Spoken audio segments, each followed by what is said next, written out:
Okay. Okay, students. So we are starting with our topic. So our today's topic is dilution of acids. अच्छा, आप अगर मैं आपसे पूछूं कि एसिड में पानी डालना चाहिए या वाटर में एसिड? वाटर में एसिड सर। सर वाटर में एसिड। सर वाटर में एसिड। सर वाटर में एसिड। सर वाटर में एसिड। ओके, और वो भी सर स्टीरिंग करते हुए। Topic is dilution of acid.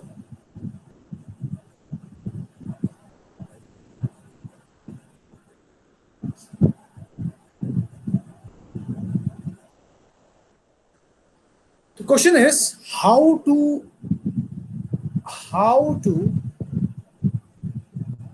dilute an acid to be a grammatical correct statement. We need to use N. ठीक है, but before that we need to understand two terms कि acid जो है वो एक और तरीके से हम क्लासिफाई कर सकते हैं. वो है, एक है कॉन्सेंट्रेटेड एसिड, एक है diluted acid. Okay, there are two type of acids, एक कॉन्सेंट्रेटेड एसिड है और एक डाइल्यूट एसिड है. अब कॉन्सेंट्रेटेड एसिड क्या होता है हमें एक बार वो समझना पड़ेगा. ठीक है, कॉन्सेंट्रेटेड एसिड या कोई भी कॉन्सेंट्रेटेड सॉल्यूशन वो है जिसमें मिनिमम अमाउंट ऑफ वाटर होगा. तो those acids which contain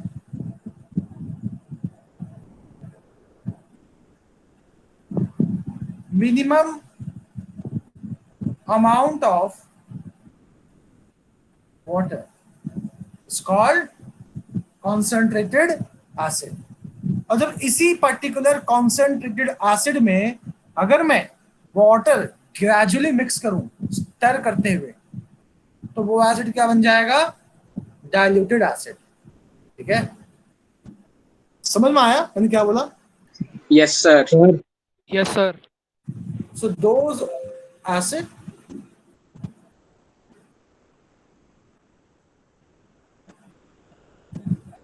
which contain, बोलिए, larger amount. जरूरी है कि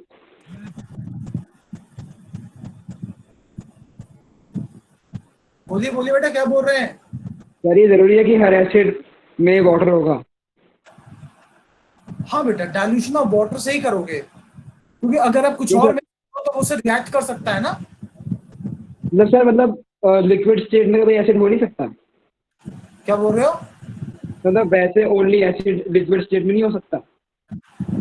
मैं समझ नहीं पा रहा हूँ, आपकी आवाज क्लियर नहीं हुई है. सर वो पूछ रहा है कि एसिड को सिर्फ लिक्विड स्टेट में नहीं, एसिड तो लिक्विड स्टेज में ही होगा, लिक्विड फेज में ही होगा. नहीं सर वाटर को मिलाना जरूरी है तभी तो वो एसिडिक बिहेवियर शो करेगा. दैट इज करेक्ट, बट बच्चे का सवाल क्या है? पूछ रहे हैं कोई और सॉल्वेंट यूज कर सकते हैं क्या, ये पूछ रहे हो? सर वो पूछ रहा है कि वाटर मिक्स करना जरूरी है. बिल्कुल जरूरी है. अब एसिड डिसोसिएट कैसे होगा? आपको मैंने पहले बताया था कि एसिड डिसोसिएट होता है अपने आयंस में ओनली इन वाटर. और अगर आप वाटर नहीं दोगे तो आयंस नहीं बनेंगे, तो H+ नहीं बनेगा, और वो वाटर से रिएक्ट करके H3O+ नहीं बनाएगा. तो उसका हम क्या करेंगे? जो H3O+ नहीं देगा हमें, वो एसिड ही नहीं है फिर तो. Okay sir. So those acids which contain little amount of water added slowly and gradually with constant stirring, निरंतर घोला गया है उसको, तो वो क्या कहलाता है? Diluted acid. अब आप सभी के सामने एक इमेज दिख रही है. ये एक इमेज है जहां पे एक लड़के ने क्या किया, इस लड़के ने एक वाटर का बीकर लिया, उसमें वाटर ले लिया और बॉटल से सीधा डाल दिया इसने पूरा एसिड. क्या डाल दिया इसने? और कर दिया. ठीक है, पूरा वाटर का उछल गया, स्टीम बन गया और ऊपर आ गया, है ना। ये यस सर। रिवर्स कर लेते हैं, किसने क्या यस किया समझिएगा। आपको ये पढ़ाया गया होगा कि वाटर में एसिड डालिए, खत्म। मैं इसको ढंग से समझा रहा हूँ। मैं ये कह रहा हूँ कि पहला केस मैंने लिया कि इसने वाटर में बीकर लिया और ये इसका एसिड था ये वाला, ठीक है, और ये इसने इसमें डाला तो पूरा पूरा एसिड का स्प्लैश इसके फेस पे आ गया, यू कैन सी दिस। अब रिवर्स केस ले लीजिए। रिवर्स केस में क्या हुआ, रिवर्स केस में इसने क्या किया, इसने इसमें ले लिया एसिड, इसमें ले लिया वाटर, और इसने पूरा पूरा डालने की कोशिश करी, तो भी क्या होगा, तो भी इतनी ज्यादा हीट इवॉल्व होगी कि पूरा का पूरा एसिड जम कर जाएगा। ये बताया था मैंने आप सभी को। अब रिवर्स केस लीजिए, वो क्या था, इसमें वाटर ले लीजिए और इसमें एसिड, तो भी वही हो रहा है। तो चाहे आप इसमें एसिड लीजिए चाहे वाटर लीजिए, अगर आप पूरा का पूरा सैंपल डालने की कोशिश करेंगे तो पूरा पूरा फल है वो उछल के हवा में आ सकता है। अब क्वेश्चन उठता है कि ऐसा हो क्यों रहा है ना। समझ में आ रहा है मैं क्या कह रहा हूँ? Yes sir. Yes sir. Yes sir. Yes sir. Question is, Yes, either sir. you take acid in beaker or the bottle, if you try to mix it in each other at once, this is going to be a highly exothermic reaction. याद रखना, dilution of acid, dilution of acid जो है वो एक exothermic reaction है, क्योंकि जब भी इसमें बेसिकली होता क्या है, आप जब वाटर में एसिड मिक्स कर रहे हो तो आयंस ब्रेक होंगे, है ना, उसमें एनर्जी लगती है, लेकिन सर नए इंटरेक्शंस होंगे वाटर मॉलिक्यूल में और कॉरस्पॉन्डिंग आयंस में, H+ आयन में, तो एनर्जी रिलीज भी होगी। तो overall you will see that it is a exothermic reaction. और अगर ये एक्सोथर्मिक रिएक्शन है तो उसका मतलब ये है कि जब वाटर में या वाटर और एसिड आपस में एक साथ आएंगे तो हीट एनर्जी इवॉल्व होने वाली है। तो आखिरकार डाइल्यूशन करे कैसे, हम वो समझने की कोशिश करेंगे एक डायग्राम की मदद से। मैंने क्या किया, एक बीकर लिया, ठीक है, और इसके अंदर क्या ले लिया, वाटर।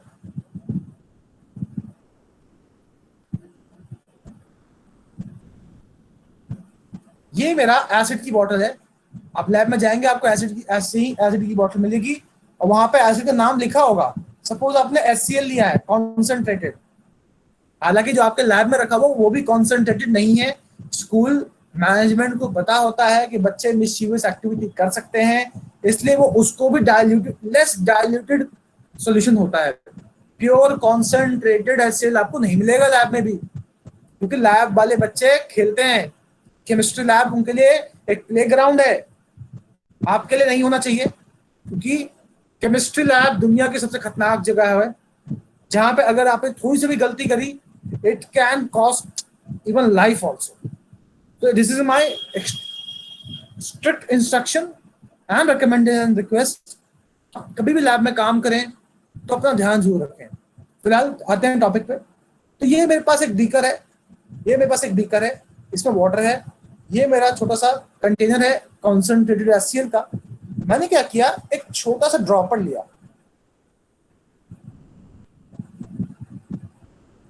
ठीक है, इस ड्रॉपर से मैंने कॉन्सेंट्रेटेड HCl इसमें सक कर आया। Now this particular dropper is here, ठीक है। आप सभी ने ड्रॉपर देखा होगा, जिसको ड्रॉपर समझ में नहीं आ रहा है तो आपने देखा होगा बच्चे को दवाई पिलाने के लिए एक पाइप सी होती है, वो दवा उसमें डाली जाती है, फिर बच्चे के मुंह में डाली जाती है। आप सभी ने, यस सर। अगर फिर भी यस सर। मैं ड्रॉपर की इमेज दिखाता yes sir. Let me sir लेकिन Find ड्रॉपर तो out गल the- जाएगा सर, ड्रॉपर तो गल जाएगा ना इतनी हीट से। नहीं बेटा, वो ग्लास होता है, उसका ना ग्लास। सर ग्लास या फिर सिरेमिक से बना होता है। जी हाँ,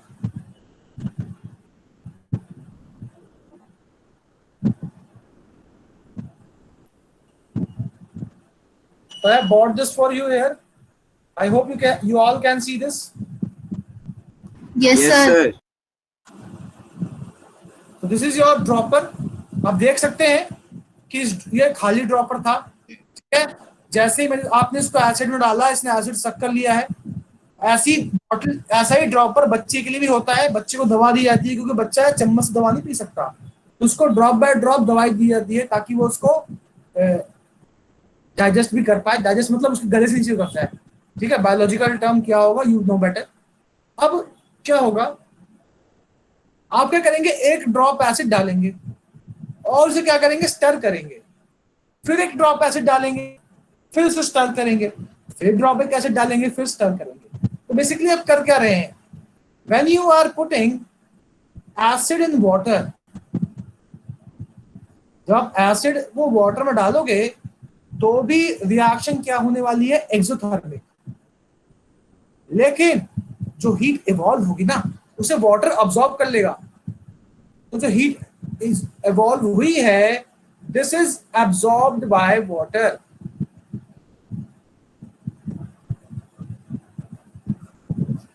ठीक है, तो heat evolve is absorbed by water. तो जो हीट इवॉल्व हुई थी, अगर उस बहुत कम हीट इवॉल्व हुई थी क्योंकि मैंने एक ही बूंद डाला था एसिड, और उसको मैंने स्टर कर दिया। स्टर करने से हीट चारों तरफ डिसिपेट हो गया। इस कारण से जो हीट रिलीज हुई थी वो सफिशिएंट नहीं है वाटर को स्टीम में कन्वर्ट करने के लिए, और वो सफिशिएंट नहीं है कि वो एसिड को उछाल दे यूं, जो कि इस केस में आप देख सकते हैं एसिड उछल रहा है ना, और उसके फेस पाने को तैयार है। Yes sir. Yes, sir. Yes, sir. This is how we need to understand कि एसिड जब आपने एक ड्रॉप डाला तो हीट जो है वो अब्सॉर्ब कर लिया गया वाटर द्वारा, इसलिए वो एसिड जंप नहीं कर रहा है। आसान भाषा में वो स्टीम के कारण नहीं जंप करता है।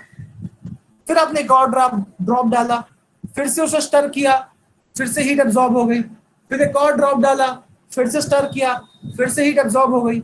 ऐसे करते करते करते आपने सारा एसिड उसमें मिक्स किया और हीट अब्सॉर्ब होती गई, और आपने ऑब्जर्व किया कि आपने इजीली ये काम कर लिया। लेकिन अगर यही काम उसमें करना हो, ऑपोजिट वे में, ऑपोजिट वे से मेरा मतलब है कि आप एसिड वाटर में एसिड डाल रहे हो, वाटर डाल रहे हो एसिड में। This is the better way. So you're trying to put water in acid, ठीक है। अगर सेम वे में करोगे, ड्रॉपर में करोगे एक एक बूंद से, तो मे भी ज्यादा फर्क ना दिखे, बिल्कुल फर्क नहीं दिखने वाला है। लेकिन अगर आपने ये बीकर उठाया, इसमें क्या है, एसिड है, ठीक है, और आपने क्या किया, वो डिस्टिल्ड वाटर की बोतल ली और इसे डालने की कोशिश करी आपने, तो क्या होगा, जो वाटर यहाँ पे आएगा ना, वो वाटर तुरंत स्टीम में कन्वर्ट होगा, क्योंकि that would be highly exothermic reaction. Highly exothermic reaction होने के कारण व्हाट विल हैपन, सर वो स्टीम ऊपर चली जाएगी और उसमें इतनी एनर्जी होगी कि वो हमारी स्किन को भी बर्न कर देगी।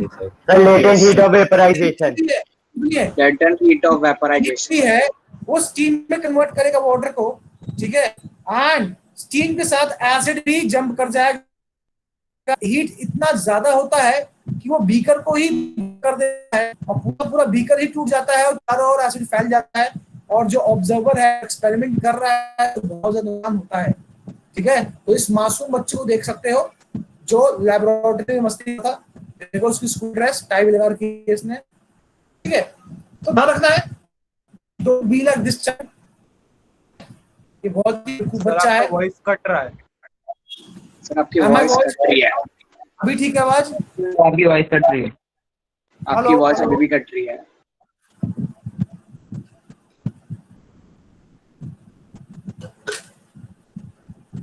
अभी भी दिक्कत आ रही है आवाज में? नो सर, अब नो सर, क्लियर है। क्लियर है क्लियर है। क्लियर है? sir. Yes, sir. Okay. So what we learned that when you try to add water in acid, acid does not have the capacity to absorb energy.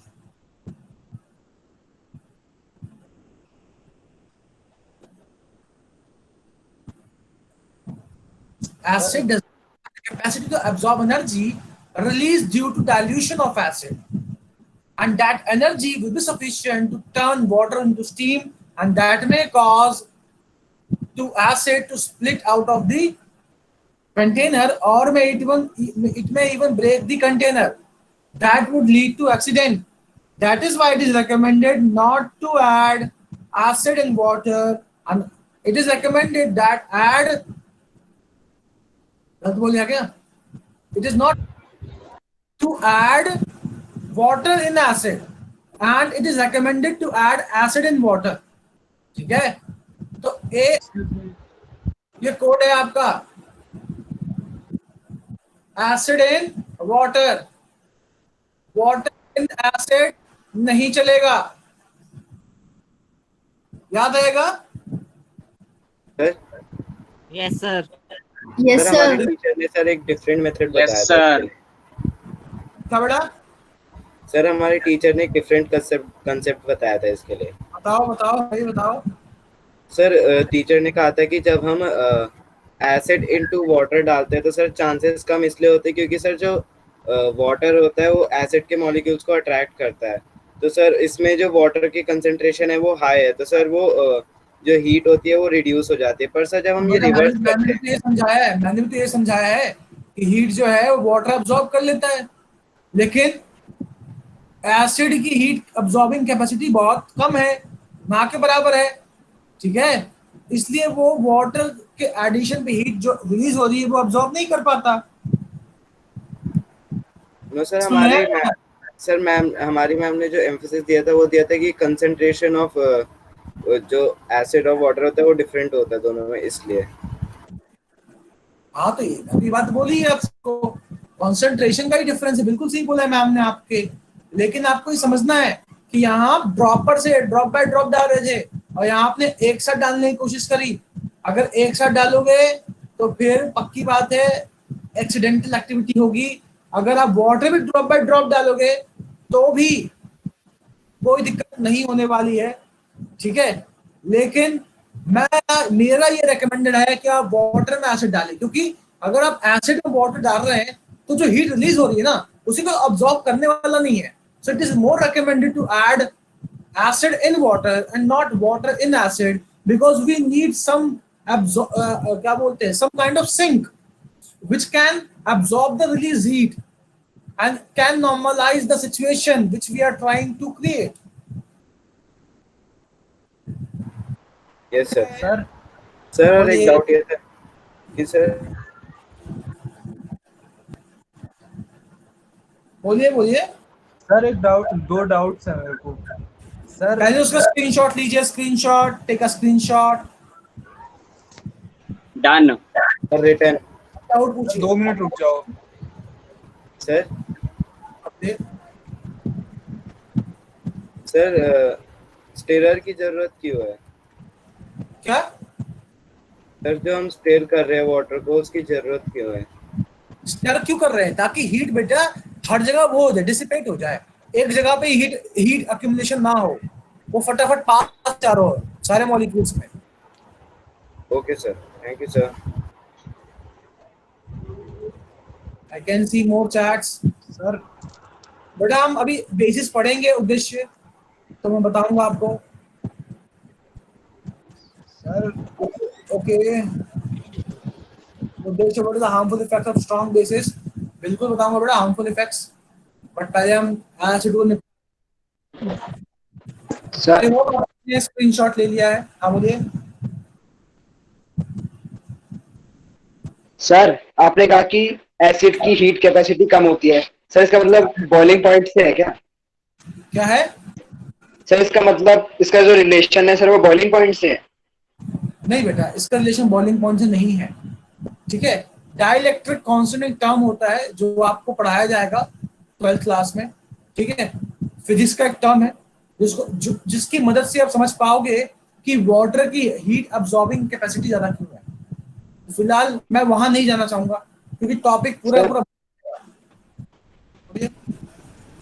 Sir मतलब फिर अगर हम उसकी heat capacity कम है sir acid की, तो sir फिर अगर होगा क्या अगर हम कर देंगे तो इतना ज्यादा, वो एक साथ डाल देंगे और स्ट्रीम नहीं करेंगे तो? मैं समझ नहीं पाया, फिर से बोलूं। सर फिर होगा क्या, मतलब हीट कैपेसिटी एसिड की तो कम है और सर हम उसमें बहुत ज्यादा हीट हो जाती है, तो सर फिर वो ग्लास ब्रेक हो जाएगा? बिल्कुल, अगर आप एसिड के अंदर वाटर डालोगे तो ग्लास ब्रेक भी हो सकता है।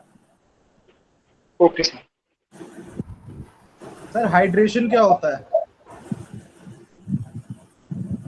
क्या बेटा? सर हाइड्रेशन क्या होता है? हाइड्रेशन बेसिकली, ये hydration is a chemical reaction जहां पे एक सब्सटेंस कंबाइन करता है वाटर के साथ। सर लास्ट ईयर मैंने सेम टू सेम यही वाला क्वेश्चन देखा था जिसमें उन्होंने बोला था कि we should not dilute H2SO4 by adding it into water because hydration process occurs in this and due to which a lot of energy is released. Sir hydration hydration यही तो बेटा, एडिशन ऑफ वाटर मॉलिक्यूल। अगर आप water add करोगे acid में तो hydration ही तो हो रहा है, एडिशन ऑफ वाटर ही तो हो रहा है। भाई फिर Yes, केमिकल sir. रिएक्शन जो है ये फिजिकल चेंज थोड़ा ना है, तो केमिकल चेंज हो रहा है यहाँ पे। एक बार समझ बेटा, Yes, sir. Yes, sir. HCl में वाटर डाला तो तूने हाइड्रेशन ही तो कराया, और क्या कराया? Okay, sir. आगे बढ़े। Yes, Yes, sir. sir. Yes, sir. Yes sir. Sir अगर हम जब वाटर को एसिड में डालते हैं तो सर उसमें भी तो सर वाटर आता है ना, तो वो एब्जॉर्ब नहीं कर पाएगा वहां पर। क्या बोल रहे हो? सर मैं बोलूँ कि जैसे अगर आवाज तुम्हारी नहीं आ रही मेरे को। सर म्यूट कर रहा कोई मुझे। कौन म्यूट कर रहा है इसको? सर मैं बोलूँ कि जैसे वाटर में, सर अगर वाटर में अगर हम एसिड डालते हैं तो उसमें भी तो वाटर भी आते हैं ना, तो उस टाइम पे वो वाटर नहीं कर सकता हीट एब्जॉर्ब। बेटा उस टाइम बहुत कम वाटर मॉलिक्यूल था उस वक्त। बेटा देखो बात समझो, तुमने एक साथ बहुत सारा वाटर डाला तो बहुत सारा हीट रिलीज हुआ है। वहां पे आपने थोड़ा, अगर मैंने क्या कहा था कि अगर आप एसिड वाटर डालोगे, वाटर में एसिड डालो, अगर एक साथ मिक्स करोगे तो दोनों ही केस में एक्सप्लोसिव रिएक्शन होगी, क्योंकि एकदम से हीट एब्जॉर्ब नहीं कर पाएगा वाटर, आपको धीरे धीरे करवाना पड़ेगा, ड्रॉप बाय ड्रॉप। समझ रहे हो? अगर आप एसिड डालोगे वाटर के तो भी ये गलत हो जाएगा, या वाटर और एसिड के अंदर वो भी गलत हो जाएगा अगर एक साथ डाल दोगे तो। ठीक है, एक्सेस में डालोगे तो दोनों ही गलत हैं। ये सही कब होगा? जब आप ड्रॉप बाय ड्रॉप डालोगे।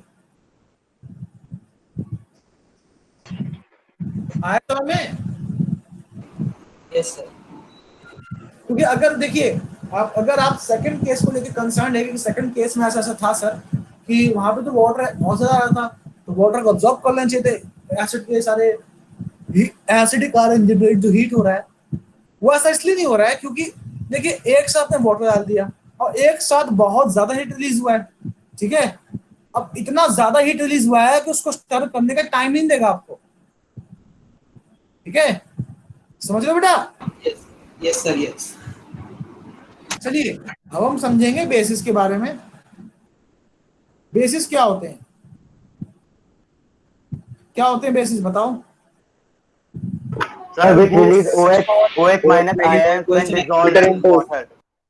Sir, उनके they taste bitter. Bitter in taste. चूना देखा? लाइम बोलते हैं इसको। Yes, sir. चूना। caustic soda। सर क्रोमा क्या होता है? वो चूना लिखा हुआ है। Okay sorry. चूना है बेटा। क्रोमा एक बेटा इलेक्ट्रॉनिक आउटलेट है, जाओ वहां से शॉपिंग वॉपिंग करके आओ।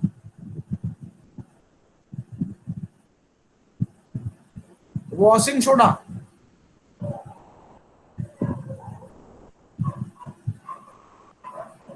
ये सारे खाओगे ना।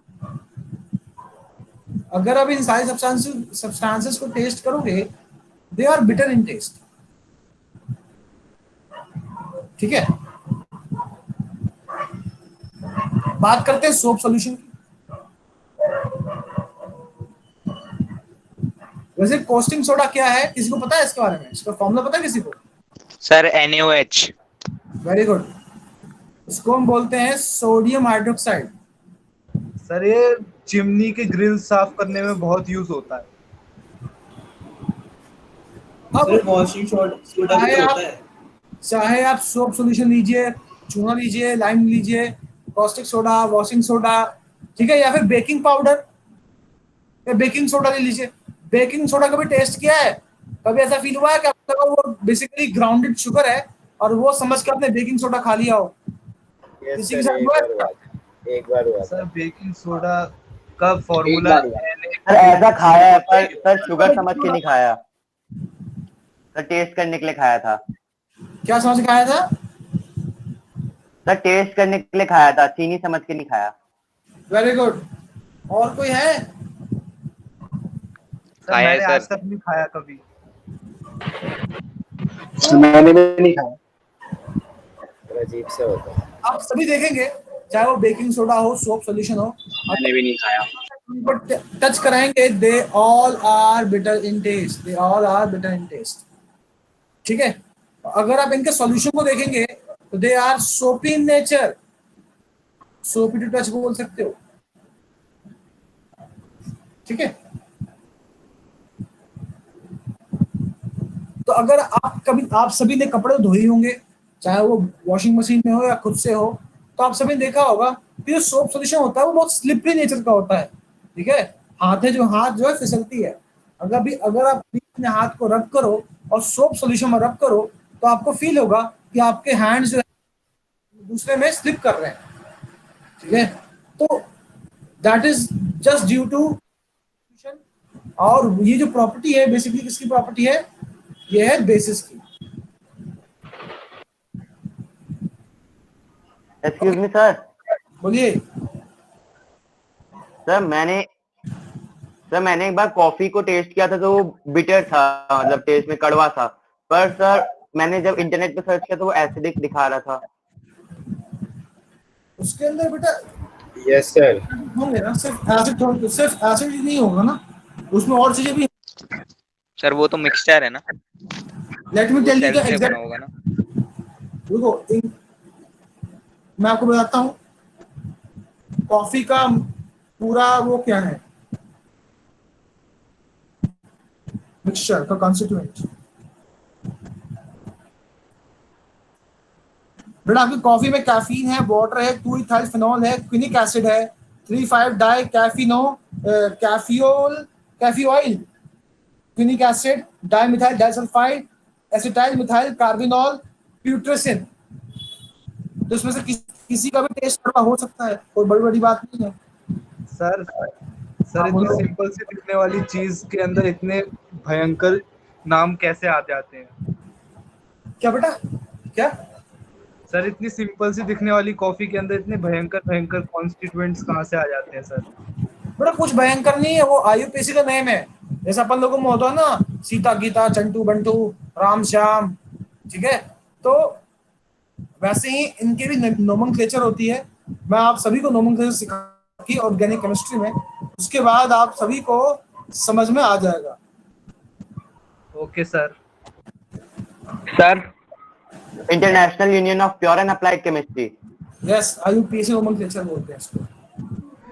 सर बोलिए।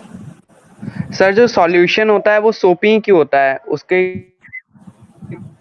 कोई बेटा वो उसकी कैरेक्टरिस्टिक है। तुम्हारे बाल काले ही क्यों हैं? कोई रीजन होगा, लेकिन तुम क्या बोलोगे कि वो मेरे की प्रॉपर्टी यही है ना? हेलो। Yes sir. देखो बेटा, जब अगर आप सोप की बात करो तो इसका ना जो सोप है बेटा, इसके अंदर बेसिकली होता है स्टीयरिक एसिड और पामेटिक एसिड। और डिटर्जेंट्स की बात करूं तो उसके अंदर होता है सोडियम डूडिकाइल बेंजीन सल्फोनेट और सोडियम डूडिकाइल सल्फेट। तो ये बेसिकली जो ये कॉन्स्टिट्यूएंट्स हैं इन सोप्स के अंदर, ठीक है, जिन्हें हम कलेक्टिवली डिटर्जेंट्स बोलते हैं। एक सोपी है, एक नॉन सोपी है। तो जो नॉन सोपी है वो सोपलेस सोप है, ठीक है। तो इसके अंदर जो कॉन्स्टिट्यूएंट है इसकी कैरेक्टरिस्टिक प्रॉपर्टी है,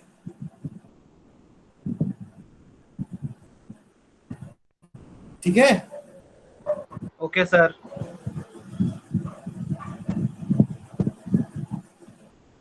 चलिए आगे बढ़ते हैं। तो मैंने आप सभी को बोला कि ये सारे सब्सटेंसेस जो आप सभी को बताया कि एक तो ये बिटरिंग टेस्ट है और ये सोपी टू टच है। तो यहां से बेसिस की डेफिनेशन बनी कि bases are those substances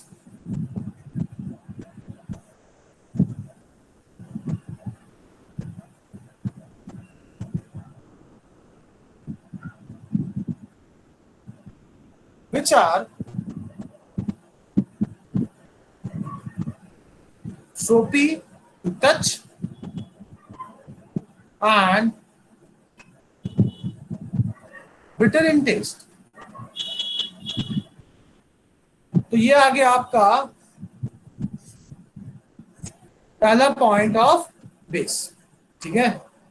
this is the first point of base कि आपका जो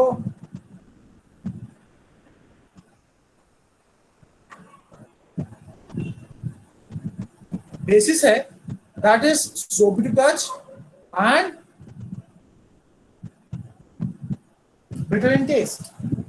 Now next is, अगर आप सभी से पूछूं क्या आपका बेस रेड लिटमस को ब्लू करेगा या ब्लू लिटमस को रेड करेगा? Turns sir blue litmus to blue, red litmus को ब्लू करेगा, रेड लिटमस ब्लू करेगा, ब्लू कर देगा। फिनोल्फ्थालीन को क्या करेगा? Blue sir pink pink pink pink pink कोई पिंक करेगा। Colourless to pink. Methyl orange को methyl orange yellow yellow very good. Sir yellow yellow yellow.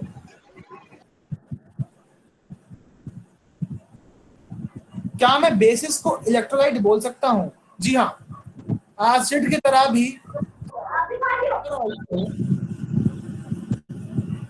Electrolyte, अर्थात जब आप उसको वाटर में डालेंगे तो ये डिसोसिएट होते हैं फ्री आयंस में, and due to free ion they can conduct electricity.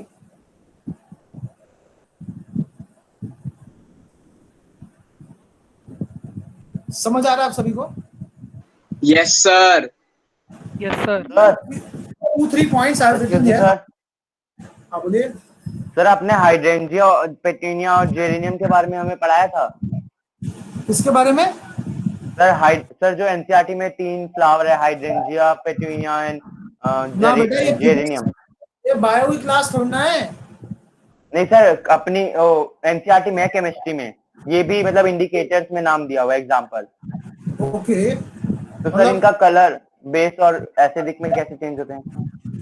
I have to check, मुझे इन प्लांट्स का आइडिया नहीं है। आई हैव टू चेक कि तुम इन प्लांट्स का नाम दे रहे हो। ओके सर एनसीईआरटी के फर्स्ट पेज पे डिड यू नो में है। I have to look on that कि कौन से प्लांट्स हैं ये। बेसिकली ये जो प्लांट होता क्या है, बेसिकली जो जब आप पर्टिकुलरली कोई प्लांट का स्टडी करते हो तो प्लांट में वो सारे काउंट भूल जाते हैं, ठीक है। लेकिन if you have a doubt on this तो नेक्स्ट क्लास में आप मुझे याद दिलाना। I will let you know, क्योंकि NCERT I have to download, तो मैं एनसीईआरटी डाउनलोड करके रखूंगा। I will show you. अभी मुझे टाइम मिलेगा तो मैं अभी दिखा दूंगा आपको कौन सी बात कर रहे हो, ठीक है। फिलहाल अभी हम बात कर रहे हैं कि बेसिस क्या है, और हमें जानना बेसिस वो सब्सटेंसेस हैं जो सोपी टू टच होते हैं, बिटर इन टेस्ट होते हैं। ये रेड लिटमस को ब्लू कर देता है और कलरलेस फिनोल्फ्थालीन को पिंक, मिथाइल ऑरेंज को येलो। बेसिस को अगर आप वाटर मिक्स कर दोगे तो वो भी इलेक्ट्रोलाइट की तरह बिहेव करेगा, यानी कि वो भी इलेक्ट्रिसिटी कंडक्ट कर सकता है, ठीक है। एसिड की तरह ही आपका जो बेसिस है they are soluble in water, ठीक है। तो ऑल बेसिस, नो मोस्टली, पूरा सुनना। सर उनको तो अल्कलाई बोलते हैं ना। यस, और ऐसे बेसिस जो वाटर सॉल्युबल होते हैं उन्हें हम क्या बोलते हैं? Water soluble bases. अगर वन वर्ड देना हो उन्हें तो I will call them alkali. So alkali are those water, alkali are water soluble bases. Alkali are those bases which are soluble in water, ठीक है। तो अभी आपको इससे एग्जांपल लिख देता हूं, लेकिन अभी और बताऊंगा। ये आपको NaOH है, ये KOH है, ठीक है। ये आपके वाटर सॉल्युबल बेसिस हैं। You can say they are alkali. Sir वो सिर्फ अल्कली मेटल्स ही बनाते हैं वैसे बेसिस। थोड़ा सर वो सिर्फ अल्कली मेटल्स ही बनाते हैं वैसे बेसिस। नहीं बेटा, जरूरी नहीं है। कैल्शियम हाइड्रोक्साइड भी है अल्कली, ये भी वाटर में सॉल्युबल होता है। Excuse me sir, ammonium hydroxide ये भी वाटर में सॉल्युबल होता है, ये भी एक अल्कली हो गया। सर हाँ sir basis OH minus ion तभी प्रोड्यूस करते हैं ना जब वो वाटर में डिसॉल्व करते हैं। अरे बताएंगे भाई, आराम से, जल्दी नहीं है। पहले बताओ, ये समझ आया? नहीं सर, इसी में डाउट है कि जैसे जो बेसिस वाटर में सोल्यूबल नहीं है वो कैसे शो करेंगे प्रॉपर्टी, मतलब वो कैसे पता चलेगा कि बेस है? बेटा वो पार्ट से सोल्यूबल होंगे। देखो, वाटर सोल्यूबल का मतलब होता है कंप्लीटली, लेकिन जब कोई कंप्लीटली सोल्यूबल नहीं होगा ना तो अपने आप बोलेगा वो बताने वाला कि पार्शली सोल्यूबल है, ठीक है। तो इसकी टेंशन मत लीजिए आप। whenever it is soluble partially, this will be taught to you. Okay sir. Sir बोलिए। तो जो बेसिस वाटर में सॉल्युबल नहीं है सर, उनका कुछ अलग भी नाम होता है? ये सिंपल, इसको हम बेस बोलते हैं। जैसे MgOH होल ट्वाइस, ये मिल्क ऑफ मैग्नीशिया बोलते हैं इसको। आप सभी ने मिल्क ऑफ मैग्नीशिया देखा ही होगा। ये सर टैबलेट्स होती हैं। हाँ जी सर मिल्क कलर दौड़ा। सर उसका मिल्की कलर होता है मिल्क ऑफ मैग्नीशिया का। नहीं बेटा, पिंक कलर होता है इसका। तो सर उसे मिल्क क्यों बोलते हैं फिर? नाम है उसका, क्या करें? स्क्रीनशॉट लिया जाए इसका।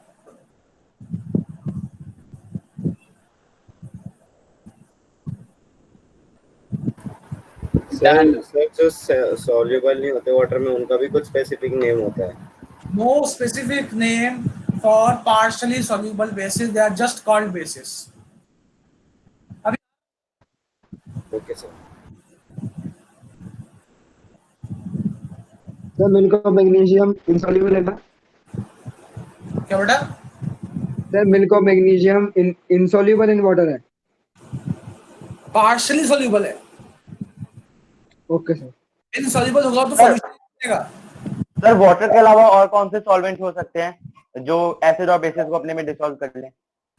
बेटा वाटर के अलावा होगा ही डिसॉल्व, है ना, क्योंकि हमें और कोई सॉल्वेंट नहीं है? अच्छा, तो ये मैंने बात करी बेसिस की। अब हम बेसिस से क्लासिफिकेशन करने की कोशिश करेंगे, ठीक है। तो मैं बात करूं ऑन द नेचर। नेचर मतलब सिंथेटिक है या ऑर्गेनिक है, तो बेसिस को हम क्लासिफाई कर सकते हैं on the basis of organic base and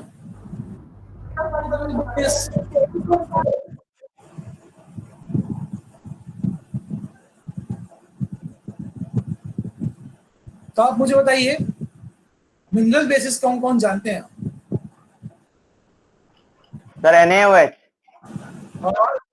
NaOH, KOH, MgOH whole twice और sir KOH, sir LiOH, sir CSOH। तो चलिए, मिनरल बेसिस, ऐसे बेसिस जो नॉन लिविंग थिंग से नहीं मिलते हैं या फिर कह सकते हो अर्थ के मिनरल से मिलते हैं। तो पहला आता है KOH, को हम बोलते हैं पोटेशियम हाइड्रोक्साइड।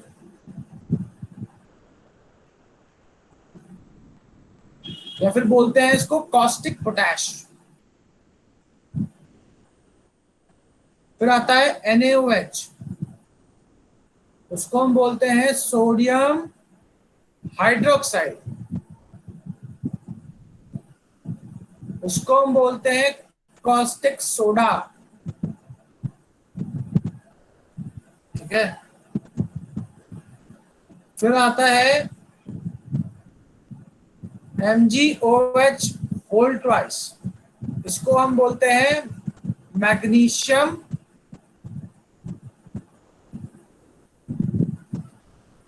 हाइड्रोक्साइड। या फिर मिल्क ऑफ मैग्नीशिया। फिर आता है CaOH होल ट्वाइस, इसको क्या बोलते हैं हम? Calcium hydroxide. Slaked lime. Slate. Quick line, slick line.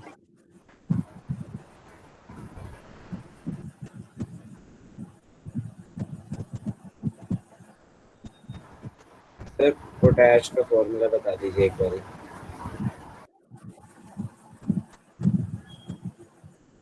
क्या बड़ा क्या बोल रहा है? सर पोटैश का formula sir. Caustic potash KOH, caustic soda NaOH। क्या दिक्कत है? सर वो पोटैश का पूछ रहा है, पोटैश। पोटैश एलम की पूछ रहे हो? Yes sir. बताओ क्या होता है आपके पास, क्या होना चाहिए? पहले बताओ एलम क्या होता है, कहाँ पढ़ा? सर फिटकरी। सर उसमें पिछले साल में 8 में पढ़ा था सर। सर क्लीनिंग में यूज हो सर, क्लीनिंग में यूज होता है। सर आपने भी पढ़ाया था इस मेटल राउंडर्स प्योर में। Sorry territory impurities double salt है ये, मुझे पता है, मैंने पढ़ाया था।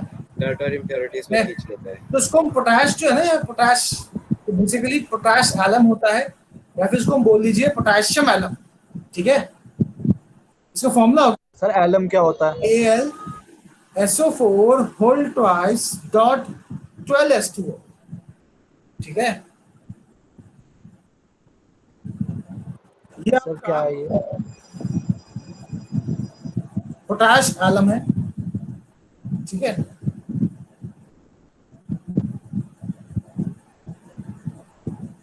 अब आप पूछ रहे हैं, क्या पूछ रहे हैं? एलम क्या होता है? सर फिटकरी होता है ना। बेसिकली हाँ, फिटकरी कह सकते हो। एक तरह का कलरलेस कंपाउंड है। ठीक है। जो एक तरह का डबल सल्फेट है। डबल सल्फेट है, वाटर मॉलिक्यूल है, समझ रहे हो? Yes sir. सर तो उसका इतना डबल लंबा सल्फेट फॉर्मूला है। Molecule of aluminium. एल्यूमिनियम क्या है? क्या? सर जो एलम है वो एल्यूमिनियम से आया है। Exactly. It is basically double sulfate hydrated salt of aluminium, and when you put potassium come. ठीक है। सर तो फिर तो कॉस्टिक पोटैश का फॉर्मूला तो सर बिल्कुल बिगड़ जाएगा अगर। समझो, सुनो, अभी हम सॉल्ट पे नहीं आए, अब डबल सॉल्ट पे आ जा रहे हो। पहले सॉल्ट तो जान लो क्या होता है, सॉल्ट बनता कैसे, पहले वो तो जान लो। अगर आप टॉपिक से भटकोगे पूरा टाइम निकल जाएगा। देखो 7:20 हो गए, समझ रहे हो? जब आप कोई चीज पढ़ो, जब सॉल्ट पढ़ाऊंगा तब पूछना है इसके बारे में। जब बताऊंगा डबल सॉल्ट, पहले सॉल्ट समझाऊंगा, सॉल्ट के हाइड्रोलिसिस बताऊंगा, फिर डबल सॉल्ट समझाऊंगा। ठीक है। पहले सॉल्ट को समझ लो। अभी तो आपको ये सोडियम कार्बोनेट सॉल्ट है कि नहीं, पहला सवाल। दूसरा, अगर है तो कैसा सॉल्ट है? एसिडिक है कि बेसिक है? और अगर बेसिक है तो बेसिक क्यों है? इसमें तो OH है ही नहीं। समझ लो मेरी बात। Yes sir. सर टॉपिक पे कंटिन्यू करते हैं ऑर्गेनिक। अब हम बात करते हैं ऑर्गेनिक बेसिस की। तो ऑर्गेनिक बेसिस वो है बेसिकली जो बेसिकली कार्बन और हाइड्रोजन की कंपाउंड है। ठीक है, आपके कोर्स में ऑर्गेनिक बेसिस नहीं है, ठीक है, क्योंकि जनरली नहीं पढ़ाया जाता है ये। फिर भी मैं आपको बताता हूँ कुछ ऑर्गेनिक बेसिस। पहला आता है पिरिडीन, ठीक है, फिर आता है हिस्टिडीन। हिस्टिडीन का एक रेसिड्यू आपका जो हेमोग्लोबिन होता है ना, हेमोग्लोबिन के प्रेजेंट होता है, ठीक है। फिर आता है इमिडाजोल, ये भी आपके हेमोग्लोबिन के अंदर स्ट्रक्चर में प्रेजेंट होता है। फिर आता है आपका ग्वानिडीन। अब ऐसे कॉम्प्लेक्स नेम आपके सीबीएसई कोर्स में नहीं है, फिर भी बता रहा हूं, कभी कभी किसी को चमकाना हो तो यूज कर सकते हो। सर एनटीएससी में भी नहीं आएगा सर ये? क्या सर एनटीएससी में नहीं आएगा ये ऑर्गेनिक वाला? तभी तो कह रहा हूँ। और वहां अगर आ जाए तो आ जाए, तो मैंने 4 नाम दे दिया, इन 4 नाम के ऊपर नहीं आएगा। अब देखो इन नाम को देने के पीछे इसमें जो हिस्टिडिन और इमिडाजोल काफी एक अच्छा नाम है, जो कि आपके बायोलॉजी पॉइंट ऑफ व्यू से काफी मुझे लगता है बेटर। आपको स्ट्रक्चर दिखाऊं हेमोग्लोबिन का, तो प्लीज वेट, मैं एक बार स्ट्रक्चर निकाल लूं हेमोग्लोबिन का। बहुत बड़ा होता हाँ नहीं, ऐसा कुछ बड़ा नहीं है, आप पढ़ोगे तो याद हो जाएगा।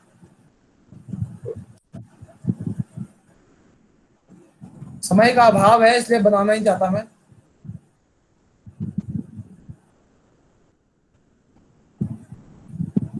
Yes, this is the structure of haemoglobin. Okay, ये भी गलत दिया हुआ है यहाँ पे, तो आप देख सकते हैं इंटरनेट में भी बहुत गलतियां होती हैं। ये this is good, I hope वहाँ आ जाएगा। क्योंकि इंटरनेट पे भी कॉमन पीपल ही डालते हैं इंफॉर्मेशन। अच्छा, क्या बोल रहे हो बेटा?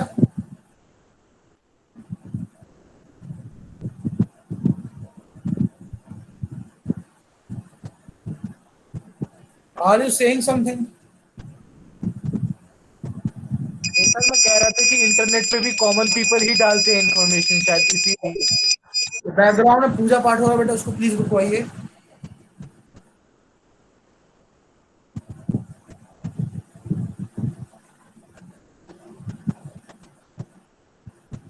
सर। एक सेकंड बेटा, मैं स्ट्रक्चर ढूंढ लूं। I am not getting the right structure here, there are lot of wrong stuff floating here and there.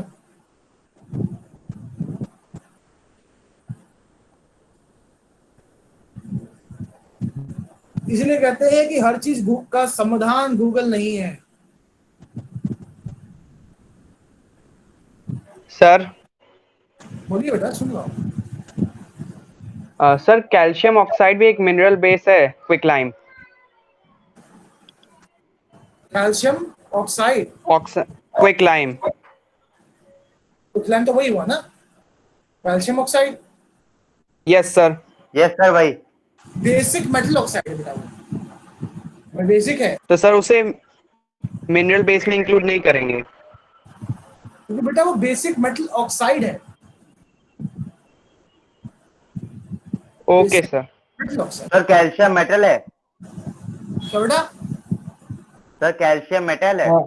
Yes, very good, calcium metal है। ये आप देख सकते हैं स्ट्रक्चर, आप क्योंकि सर वो इलेक्ट्रॉन लीव करता है।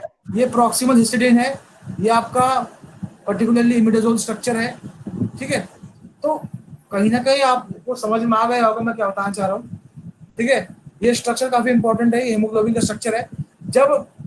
जब यहाँ पे ऑक्सीजन अटैच नहीं होता है, वाटर अटैच होता है, और जैसे ही ये वाटर हटता है यहाँ पे ऑक्सीजन आ जाता है। ऑक्सीजन के कारण क्या होता है, इसका साइज छोटा होता है और ये अंदर रिंग में फिट हो जाता है, और ये हेमोग्लोबिन ये सबको लेकर कहाँ पहुंचता है, मायोग्लोबिन में, ठीक है। मायोग्लोबिन को ये ऑक्सीजन देता है और बोलता है अपने मेटाबॉलिक प्रोसेसेस कीजिए इस ऑक्सीजन से, मैं चला घूमने।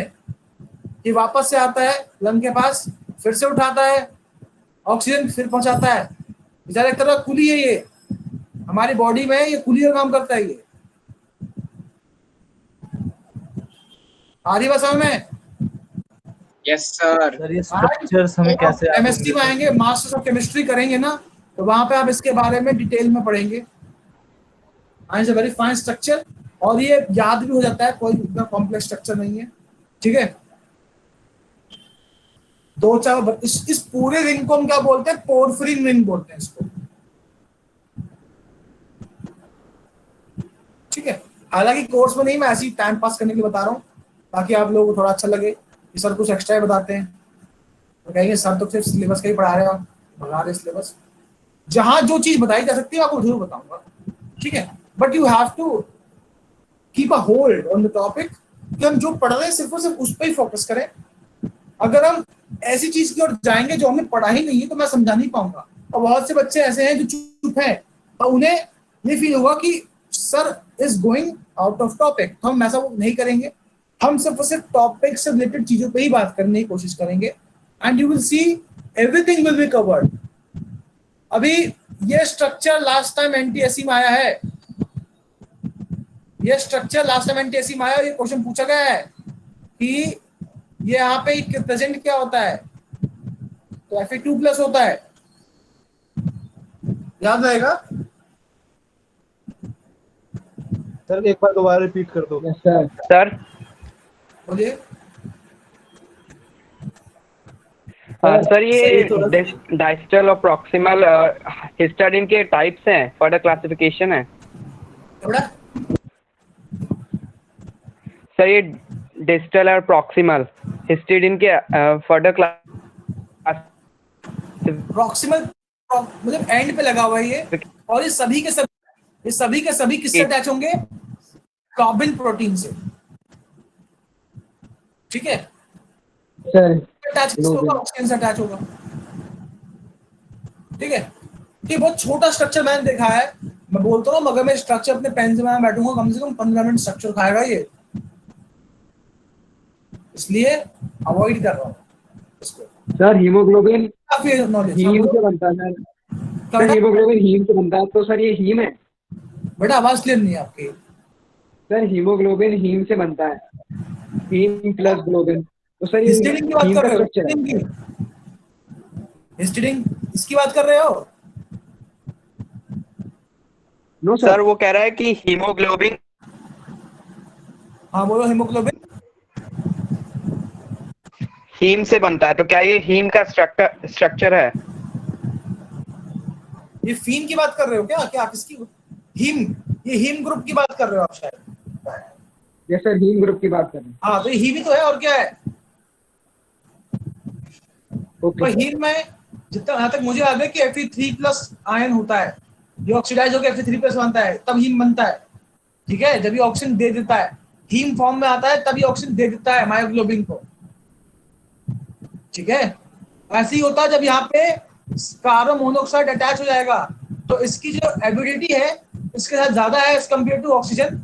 इसलिए बोलते हैं कि अगर 35% आपका हीमोग्लोबिन कार्बोक्सी हीमोग्लोबिन बन गया, तो इंसान के प्रभु प्राप्ति होने के आसार बढ़ जाएंगे। लेकिन अगर उसको तुरंत प्योर ऑक्सीजन दिया गया, तो तुरंत वो बच भी सकता है। ठीक है, भारत में तो नहीं, भारत में पुलिस वालों की मतलब वर्क कंडीशन बहुत खराब होती है। यूएस की बात करूं ना अगर मैं, तो यूएस में जो वहां पर ट्रैफिक पुलिस वाले होते हैं, उन्हें ट्रैफिक पुलिस वालों को तो मास्क दिया जाता है, ऊपर से उन्हें ऑक्सीजन दिया जाता है, ऑक्सीजन ब्रेक मिलता है उनको। ठीक है, तुमको कहा जाता है कि हाँ एक पर्टिकुलर टाइम के बाद आप जाइए और प्योर ऑक्सीजन इनहेल कीजिए, क्योंकि वहां के ट्रैफिक में बहुत ज्यादा लेड होता है, बहुत ज्यादा। चलो लेड से बच जाएंगे, पर कार्बन मोनोऑक्साइड से कैसे बचेंगे? तो कार्बन मोनोऑक्साइड जब उनकी बॉडी में बहुत ज्यादा बढ़ जाएगा, तो उन्हें प्योर ऑक्सीजन दिया जाता है, ताकि उनकी बॉडी से कार्बन मोनोऑक्साइड का जो कंटेंट है वो कम हो सके, क्योंकि ऑक्सीजन के आते ही ये इसको निकाल देता है चलने का एक्स्ट्रा। ठीक है सर ये सब कुछ समझ नहीं आ रहा मुझे। छोड़ देते हैं इसको, समझ नहीं आ रहा तो हमारा टॉपिक ऑफ डिस्कशन ही नहीं है ये तो मैं सर हाँ सर समझ नहीं आ रहा है। जो मिनरल बेस की डेफिनेशन है सर ये मिनरल एसिड जैसी ही है। क्या बेटा? तो मिनरल बेस की तो सर डेफिनेशन है बेटा आपको इस पर ध्यान नहीं सर, देना। वो मिनरल एसिड जैसी है। स्मार्ट बच्चों के लिए, यानी कि स्मार्ट बच्चे मतलब जो एक्स्ट्रा पढ़ रहे हैं, आउट ऑफ टॉपिक जा रहे हैं, उनके लिए दे रहा था कि शायद उनको ऐसा फील ना हो कि सर कुछ, ये उनके लिए था। अगर किसी को नहीं आया है डोंट वरी, ये आपको नहीं पूछेंगे। बस आप इतना ध्यान रखना कि हेमोग्लोबिन में यहाँ पे Fe2+ आयन होता है, बस हेमोग्लोबिन के स्ट्रक्चर में Fe2+ आयन होता है।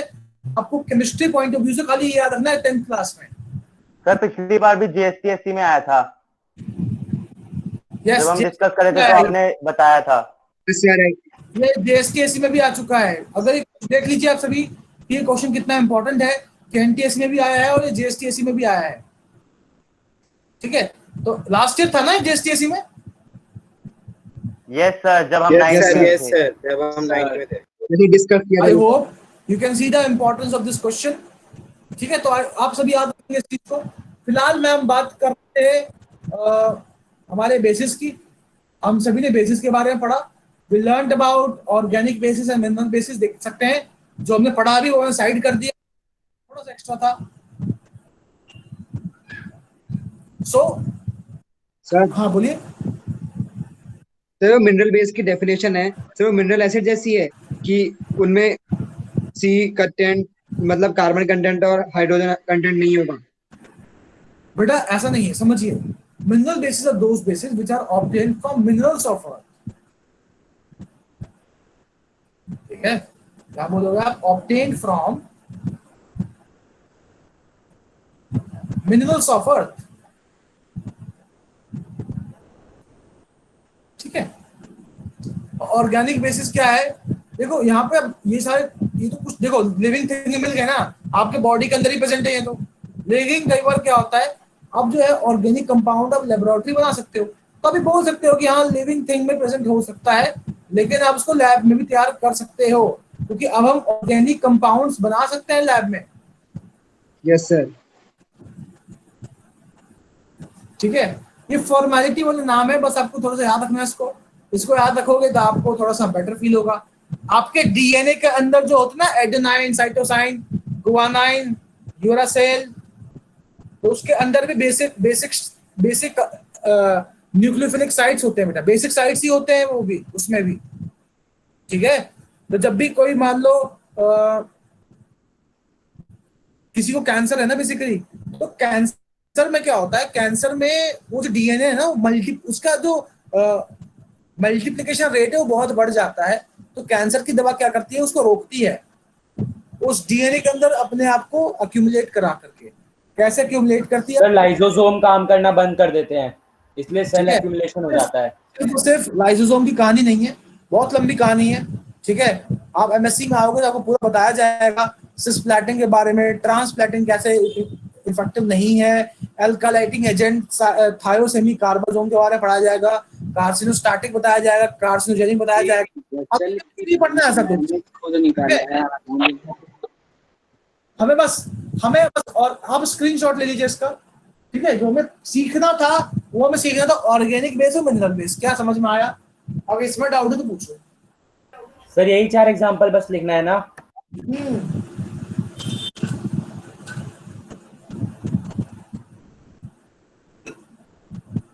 एक इंपॉर्टेंट एग्जांपल है NH4OH। इंपॉर्टेंट क्यों है बताऊंगा। उसको बोलते हैं अमोनियम हाइड्रोक्साइड।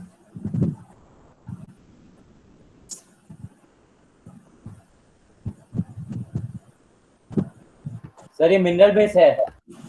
हाँ जी, इसमें क्वेश्चन आता है कि name one base which does not contain any metal. तो आप देख सकते हैं ये भी क्या है, नॉन मेटल है।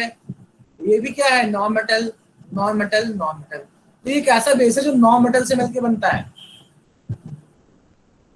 एक ऐसा बेस है जिसका कॉन्स्टिट्यूएंट क्या है। सर NH3 एग्जांपल नहीं हो सकता है? NH3 बेटा बेस, ये NH3 जो है ना आपका बेस है, मैं अग्री करता हूं, लेकिन अरेनियस के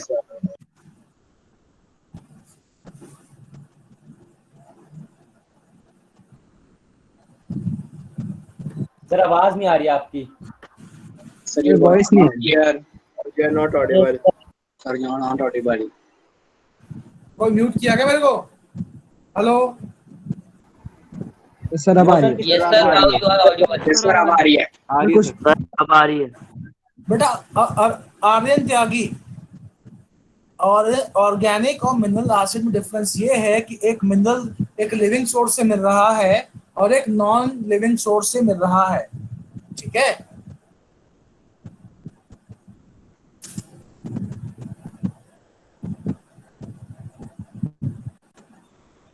सर पर ये तो बेसिक डेफिनेशन के अगेंस्ट हुआ ना। कैसे? सर आपने कहा था कि जो मिनरल होते हैं और जो ऑर्गेनिक होते हैं हम उन्हें डिफरेंशिएट करते हैं on the basis of carbon and hydrogen. बेटा वो लेटेस्ट डेफिनेशन है, बट अगर कोई टीचर पूछ ले कि हाँ भैया इस तरह से समझाओ तो क्लास 10th में हम ऐसे ही बताओगे। Okay sir. नेक्स्ट डाउट क्या है बच्चे का? ऑर्गेनिक और मिनरल हो गया सर, शायद कॉस्टिक सोडा, बेकिंग सोडा और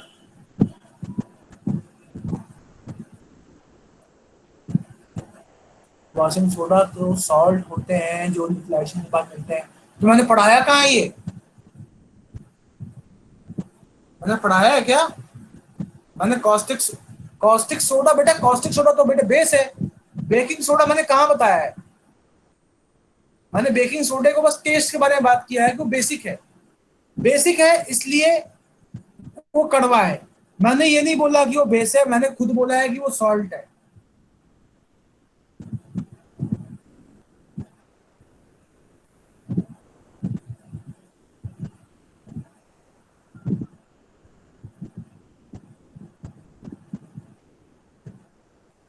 सर आपकी आवाज फिर नहीं आ रही।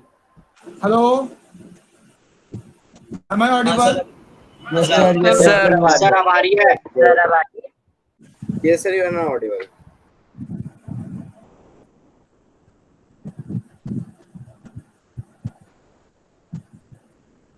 चलिए आगे बढ़े। सर अभी तक स्टडी मटेरियल अपलोड नहीं हुआ चैप्टर 2 का। अच्छा, are you asking about DPPs? तो डीपीपीज आप सभी को मैं आज कोशिश कर रहा हूँ कि बेस खत्म कर लूँ और बेस तक का आपको सारा डीपीपी में एक साथ दूं, क्योंकि लास्ट क्लास में हमारा एसिड पेंडिंग था। तो अगर कोई क्वेश्चन आपको उसका मिलता डाइल्यूशन का, that would be a issue for you, है ना? सर वो मॉड्यूल की बात कर रहा है। वो बेटा अपलोड हो जाएगा, वो तो आपके एकेडमिक टीम्स देख रही है, मैं खुद भी बोल दूंगा, दे विल अपलोड इट।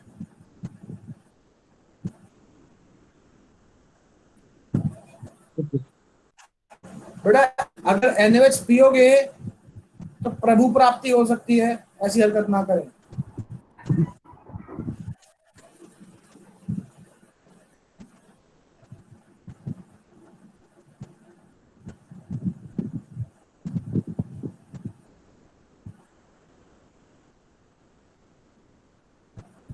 आगे बढ़े।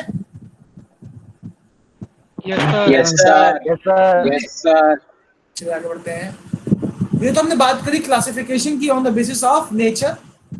स्क्रीनशॉट ले लिया होगा आप सभी ने, मैं ऐसा उम्मीद करता हूं। तो अब हम बात करेंगे classification on the basis of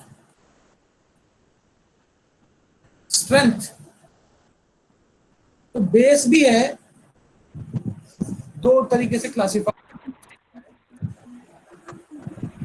एक है स्ट्रॉन्ग बेस और एक होता है weak base.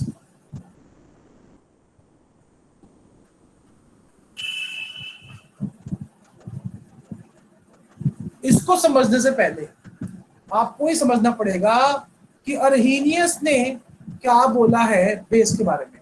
अर्हीनियस concept of base. Sir exam में अगर आएगा व्हाट इज बेस करके अगर या फिर डेफिनेशन ऑफ बेस, तो हम ये लिखेंगे कि bases are that substance which are bitter taste, या फिर अर्हीनियस कंसेप्ट क्या लिखेंगे? Bases are those substances. एक बार में ना मैं कंबाइंड डेफिनेशन दूंगा, एक बार हम अर्हीनियस कंसेप्ट समझ ले बेस का। तो according to Arrhenius base, okay sir. Arrhenius base क्या है? those substances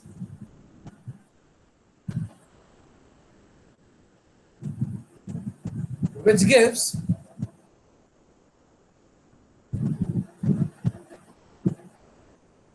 क्या हो रहा है, पेन नहीं चल रहा, those substances which give hydroxyl ion, तो कह सकते हो hydroxide ion in water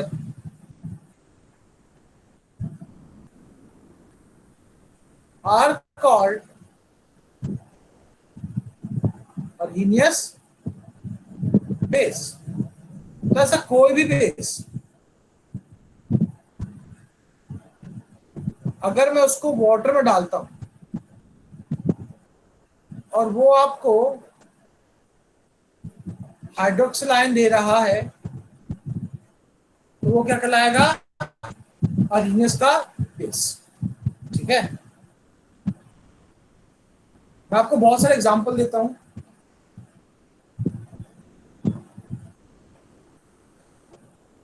NaOH, इसको भी वाटर में डालोगे तो आपको Na+ मिलेगा और OH नेगेटिव मिलेगा।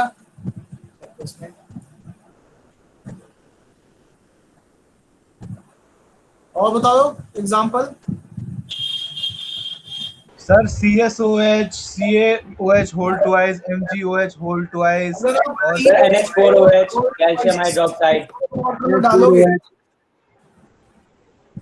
Sir copper oxide. सर इसे वाटर में डालेंगे तो फिर CaO+ H2O+ हीट आएगी बहुत सारी।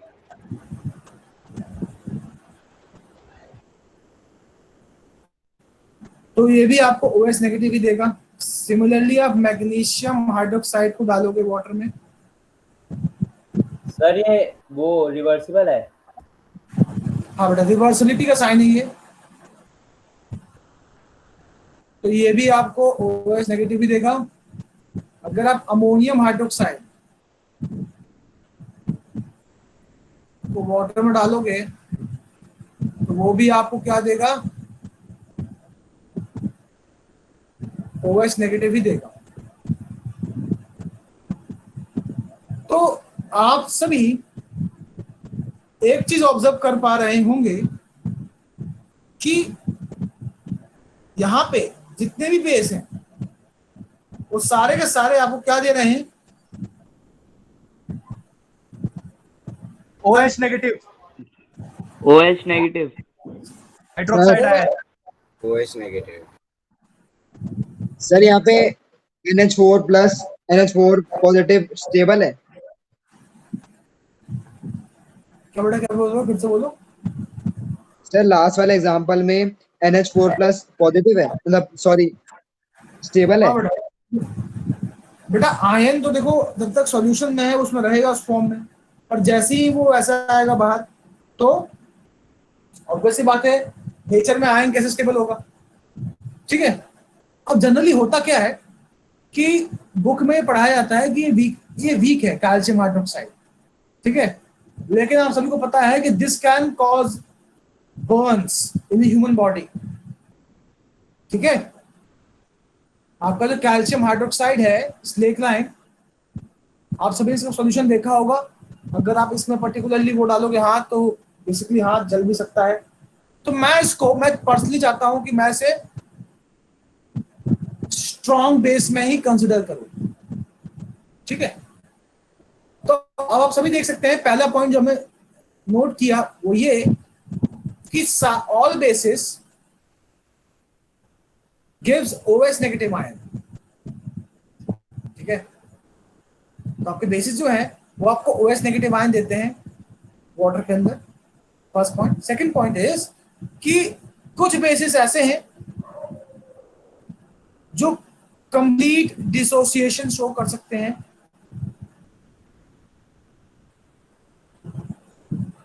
कुछ बेसिस ऐसे हैं जो पार्शियल डिसोसिएशन शो कर सकते हैं।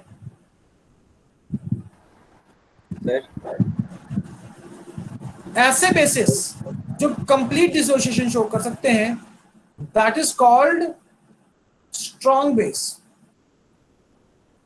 और ऐसे बेसिस जो पार्शियल डिसोसिएशन शो करते हैं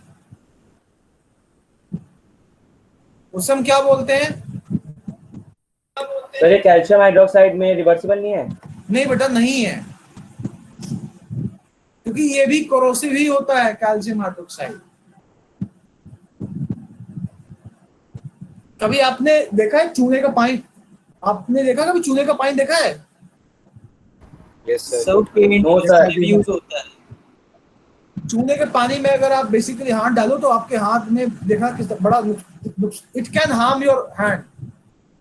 जब कैल्शियम ऑक्साइड को वाटर में डालोगे ना तो जो सॉल्यूशन बनेगा that is very harmful.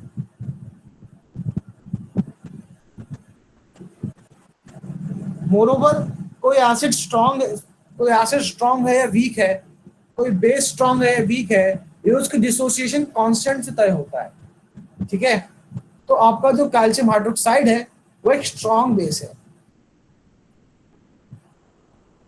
Sir बोलिए। सर ये आपने रिवर्सिबिलिटी का साइन लगा रखा है सर, यहाँ पे MgOH2 पर लास्ट में। सर ये क्या ये शो कर रहे हैं कि ये वीक बेसिस है? बेटा ये जो रिवर्सिबिलिटी का साइन है ये शो कर रहा है कि पार्शियल डिसोसिएशन हो रहा है, यानी कि सॉल्यूशन के अंदर मैग्नीशियम हाइड्रोक्साइड भी है, मैग्नीशियम भी है और हाइड्रोक्साइड भी है। ठीक है, तो सर इसका वीक और स्ट्रॉन्ग से कोई मतलब नहीं है? इसका मतलब ये है कि अगर तुम्हारे पास ये 10 मोल था तो ये भी 10 मोल बना और ये भी 10 मोल बना। अगर तुम्हारे पास ये 10 मोल था तो ये भी 10 मोल बना और ये भी 10 मोल बना। आसान भाषा में देखो, जितना ये है उतना ही ब्रेक करके आपको ये कॉरेस्पॉन्डिंग आयन दे रहा है। लेकिन यहाँ बात करो H4OH, मान लो 10 मोल था तो मालूम पड़ा ये 6 मोल ही बना है और ये भी 6 मोल ही बना है, बाकी 4 मोल डिसोसिएट नहीं हुए, 4 मोल अनडिसोसिएटेड है। That's a proof that whatever you are adding to solution, it is completely dissociating. This is not completely necessary. कुछ ही डिसोसिएट हो रहे हैं, यानी कि 10 में से सिर्फ और सिर्फ 6 ही डिसोसिएट हुए और 4 मोल अनडिसोसिएटेड है। जो अनडिसोसिएटेड वाला पार्ट था उसको रिप्रेजेंट कर रहा है रिवर्सिबिलिटी।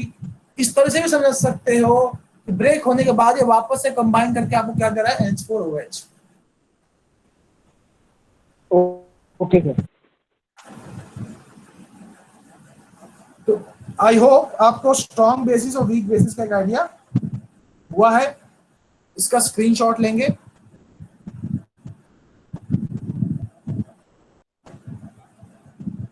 फिर मैं स्ट्रॉन्ग बेस और वीक बेस का सर हाँ तो ये भी वाटर में डिसोसिएट होंगे ना? हाँ जी बेटा, AQ मतलब वाटर ना।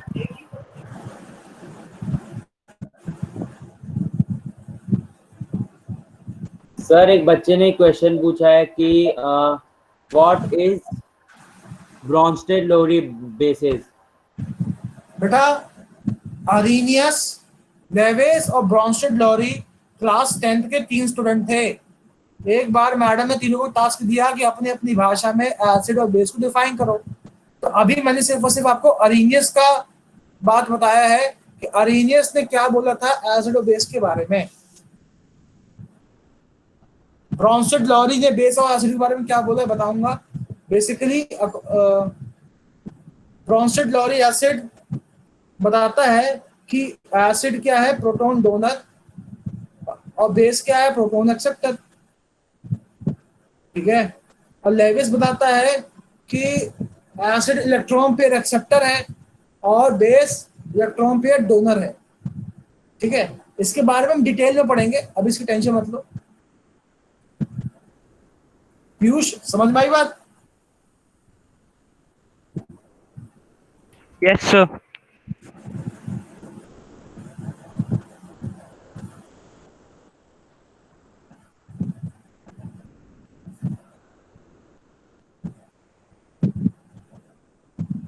सर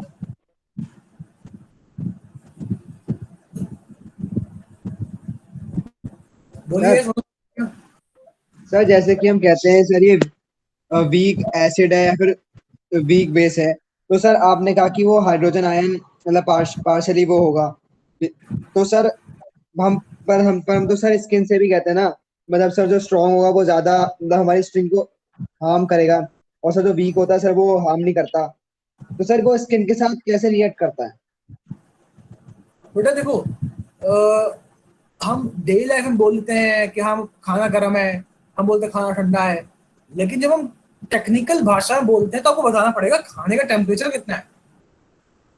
आप लोग क्या करते हो, जैसे अपन लोगों को बुखार होता है तो क्या करते हैं, सर पे हाथ लगा के चेक करते हैं, हाँ जी बुखार लग रहा है, लेकिन डॉक्टर के हाथ लगा के चेक करता है, वो थर्मामीटर डालता है मुंह में, है ना। Yes sir.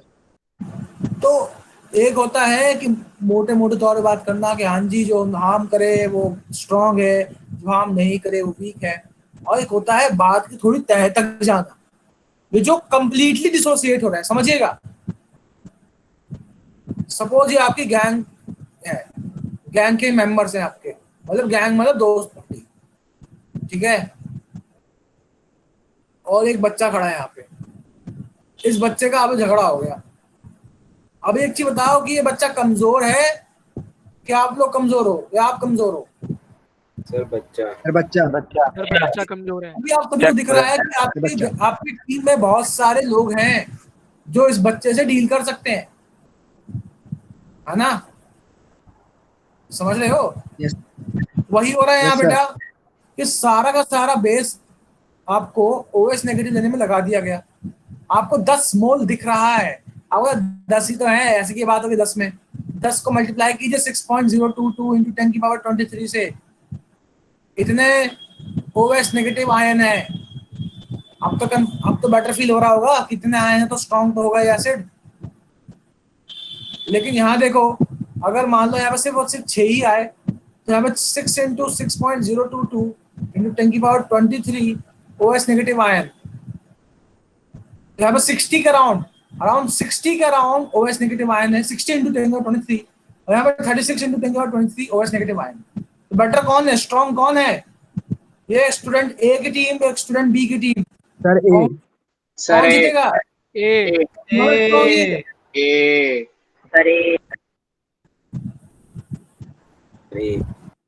आई होप आपको समझ में आया। Yes sir. Yes sir. Yes sir. तो आगे बढ़ते हैं।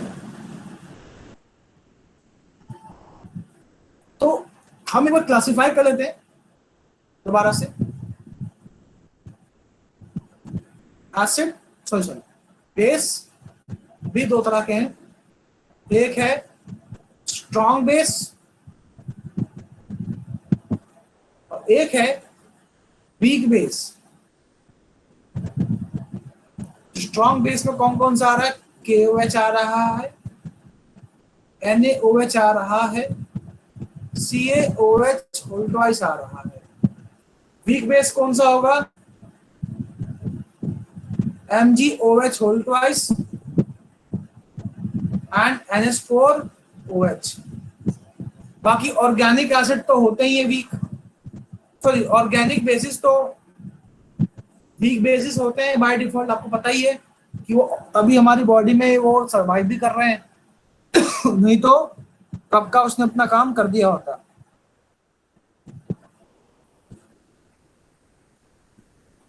समझ में आया? Hello? Yes sir. Yes Yes, sir. sir.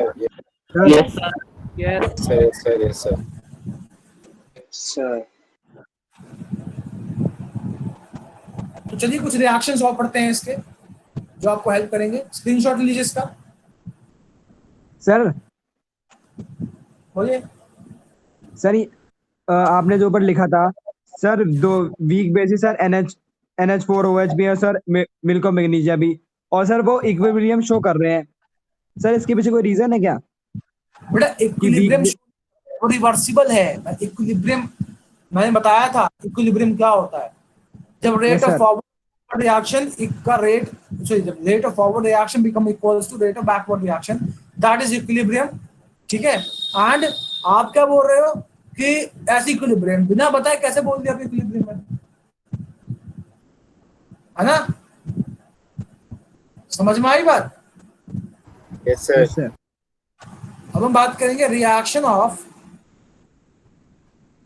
Basis with metal. हम सबने रिएक्शन ऑफ एसिड भी पढ़ा था। अब हम पढ़ रहे हैं reaction of basis with metal. तो अगर आप ऐसे मेटल्स लाइक जिंक और एल्यूमिनियम, ऐसे मेटल जो कि एम्फोटेरिक नेचर के हैं, उनकी रिएक्शन कराओगे बेसिस से तो वो उनसे रिएक्ट कर सकते हैं। तो zinc plus NaOH gives you sir sodium zincate ZnO2 plus hydrogen gas. Aluminium plus NaOH gives you NaLO2 plus hydrogen gas. Here you can balance it also. Now इसका नाम क्या होता है? Sodium zincate. Sir zincate. उसका नाम होता है sodium aluminate. Eliminate. Yes. अब देख सकते हैं कि when bases react with metal, it gives salt and hydrogen. समझ में आया? Yes, sir. Yes sir. Sir हाँ जी। सर ये तो लेस रिएक्टिव है सोडियम से, तो सर वो उसके साथ रिएक्ट कैसे कर सकता है? बेटा ये आप समझो, आप सोडियम देख रहे हो, मैं कह रहा हूं ये बेस है, समझिएगा ये बेस है, तो ये एसिड की तरह बिहेव कर रहा है। ये भी बेस है, तो ये एसिडिक बिहेव कर रहा है। वंस अगेन यहाँ पे एक एसिड और बेस की रिएक्शन हो रही है, ना कि मेटल और उसकी। बेटा अगर यहाँ पे ऑक्साइड होता, अगर यहाँ पे ऑक्सीजन होता तो वाटर आ जाता, लेकिन यहाँ नहीं है, इसलिए नहीं आया because they are amphoteric in nature. ये जो मेटल्स हैं एम्फोटेरिक है और ये एसिड और बेसिक दोनों कैरेक्टर शो कर सकते हैं। इसकी रिएक्शन जब बेस से कराओगे तो एसिडिक शो करेगा, और जब आप इसकी रिएक्शन कराओगे एसिड से तो बेसिक शो करेगा। यानी कि जिंक प्लस HCl जब रिएक्शन हो रही थी तो यहाँ पे ये खुद क्या हो गया था? बेसिक, और ये था एसिड। समझ रहे हो?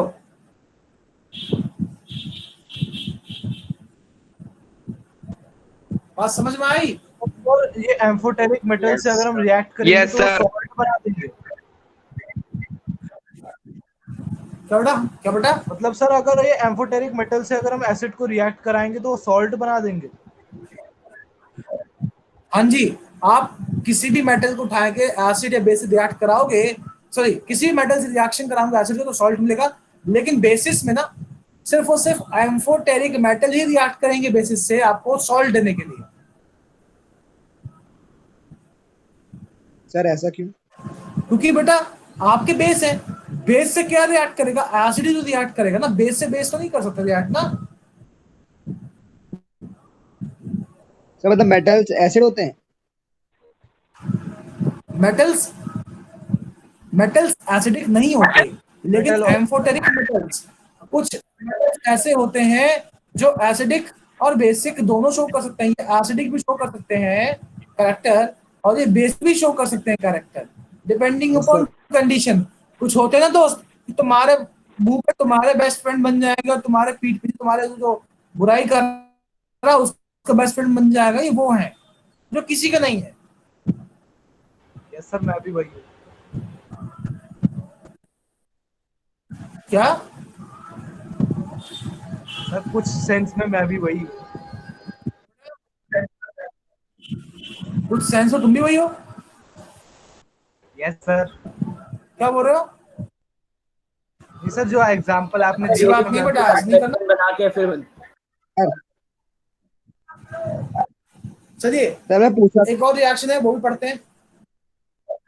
सर क्या पूछना है? सर पूछा था कि सर मेटल एसिडिक होते हैं नेचर में। बेटा मेटल बेसिक होते हैं नेचर में, पर कुछ मेटल्स ऐसे होते हैं जो दोनों कैरेक्टर शो कर सकते हैं, उसे हम ओके सर। एम्फोटेरिक कहते हैं, जैसे कि zinc. metals are basic in nature generally, but few metals like zinc, aluminium, beryllium, they are amphoteric. Amphoteric से मेरा मतलब है कि वो एसिडिक और बेसिक दोनों कैरेक्टर शो कर सकता है। Okay sir. हाँ सर में यस सर। Yes sir. अगला रिएक्शन करते हैं, reaction of acid and base. इसको हम बोलते हैं न्यूट्रलाइजेशन रिएक्शन। सर बोलिए। सर बेसिस नॉन मेटल से रिएक्ट नहीं करते? क्या बेटा? सर बेसिस नॉन मेटल से रिएक्ट नहीं करते? बेसिस करते हैं नॉन मेटल से रिएक्ट, मैं बताता हूं उसके बारे में भी। When an acid react with a base, it gives salt and water। ठीक है,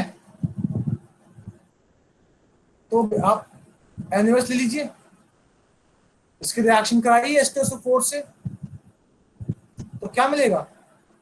Na2SO4 प्लस वाटर। तो ये क्या है? बेस है। बेस की रिएक्शन आपने एसिड से कराई, तो क्या मिला? सॉल्ट मिला और वाटर मिला। आसान भाषा में समझाऊं तो हो क्या रहा है? एसिड का H प्लस और बेस का OH नेगेटिव एक दूसरे के पावर को न्यूट्रलाइज कर रहे हैं। आपको ये बात तो पता है कि जो पावर है एसिड और बेस की, वो OH नेगेटिव H प्लस के कारण है। अगर ये आप पास न्यूट्रलाइज होकर वाटर बना देंगे तो इन दोनों की प्रॉपर्टी खत्म हो जाएगी, इसलिए इसको बोलते हैं न्यूट्रलाइजेशन रिएक्शन। आया समझ में? इसीलिए कुछ नहीं होता है। थोड़ा सर इसीलिए सॉल्ट न्यूट्रल होता है। डिपेंड करता है, डिपेंड करता है बेटा। भाई देखो, एसिडिक भी हो सकता है, एसिडिक और बेसिक। एसिडिक भी हो सकता है, बेसिक भी हो सकता है। समझिए इस तरह, इसको इस तरह समझिए कि सपोज अगर तुम्हारा दोस्त तुमसे पढ़ने ज्यादा तेज ना, तो वो तुम्हें डोमिनेट करेगा हमेशा हर जगह पे। या अगर वो ज्यादा पैसे वाला है तो भी डोमिनेट करेगा, अगर वो बदमाश है तो भी डोमिनेट करेगा। तो कोई एक कैरेक्टर अगर उसके अंदर तुम से ज्यादा है तो डोमिनेट करने वाला है तुम्हें। तो ओवरऑल जो तुम्हारा ग्रुप होगा ना, वो उसके कैरेक्टर से डिसाइड होगा। समझ रहे हो? Yes sir. ऐसे ही यस सर। अगर मान लो तुम तीन चार दोस्त, उसमें से एक दो दोस्त बड़े पढ़ाकू हैं, तो उनका ग्रुप बड़ा स्टूडियस है यार, सारे दिन पढ़ते रहते हैं। भाई तुम दो बच्चे नहीं पढ़ रहे, लेकिन ग्रुप पूरा स्टूडियस ही काउंट होगा इनका। अगर वही उसी ग्रुप में अगर दो बच्चे बदमाश हैं तो पूरा ग्रुप बदमाश कराएगा। ऐसे ही होता है कि सेक्शन बी जैसा सेक्शन मैंने आज तक नहीं देखा। हमारी मैडम बोलती थी हमें, तो आज तक नहीं देखा सेक्शन, तो हर साल बोलते हैं। सर हमारी मैडम हर क्लास में जाके दूसरी सेक्शन की बुराई करती है। Yes sir.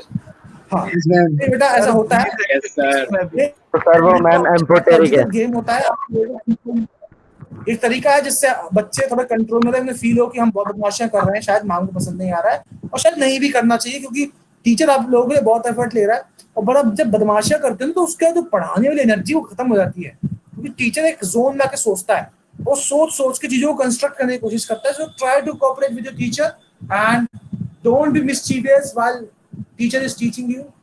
चलिए अगले रिएक्शन की ओर चलते हैं। स्क्रीनशॉट ले लीजिए हो आप सभी ने। सर बोलिए। सर आपने कहा था कि एसिड वो होते हैं जो H प्लस आयन करते हैं, और बेस वो होते हैं सर जो OH नेगेटिव आयन लूज करते हैं। सर पर आपने कहा कि मेटल शो बेसिक नेचर, पर सर मेटल तो कुछ OH नेगेटिव दे नहीं रहे।